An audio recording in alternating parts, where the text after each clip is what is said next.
To the front. Did you like him? Yeah, he's He's a great just a guy. cool guy. Yeah. I got to call him tomorrow. I want him to come back.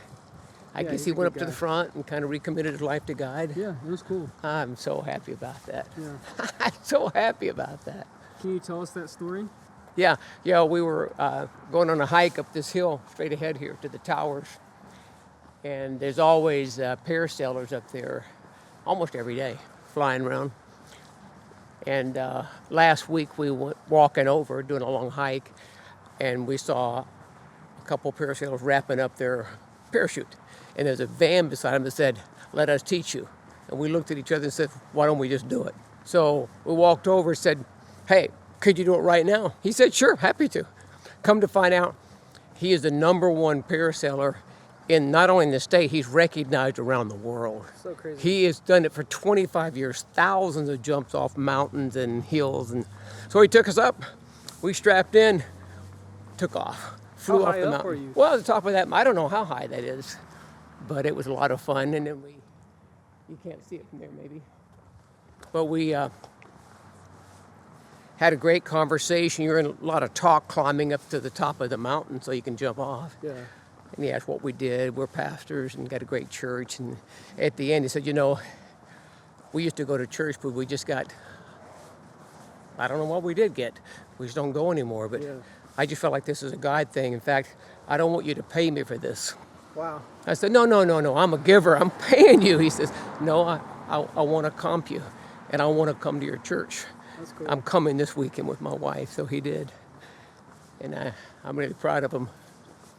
In that same vein, let's invite some people online. Like, it's time to come back to church. I think there's a huge amount of people. Life got busy or whatever they think, and they just. It's kinda almost like got out of step it's with almost it. like they decided on the same verbiage. kinda They're like- all saying the same thing. I think it's a cool opportunity on the tail end of that story to invite people like to come back and make it a priority. Yeah, so the end of the story with my friend Max, I don't think he'd mind me saying that. I'm so proud of him because it was just a God moment. We happened to meet him on a hike and jumping and going parasailing, and we invited him to church, and he came and kind of reconnected with God. I feel like I just hear that all the time. People saying, I used to go to church. I don't know what happened. I just kind of got off track. If you're that person, you need to come back. God's got great plans for you, and just come plug in. Get some community with some other believers. Get your life going back towards God again. You'll find a lot more peace and some Holy Spirit direction for your life. What would you say to some people that have church hurt? They stopped going because they got their, something bumped in the road. And Yeah, there's a lot of people that pulled away from church because they got hurt by something that someone said or someone did, or there's so many reasons to get offended.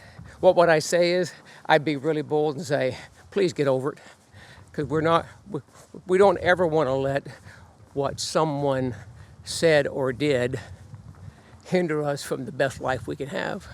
So forgive, just let it go. It may be a big hurt, it's still let it go and trust God and find a different church, get plugged in, and don't ever leave again. That's where there's safety and hope for you and for your family.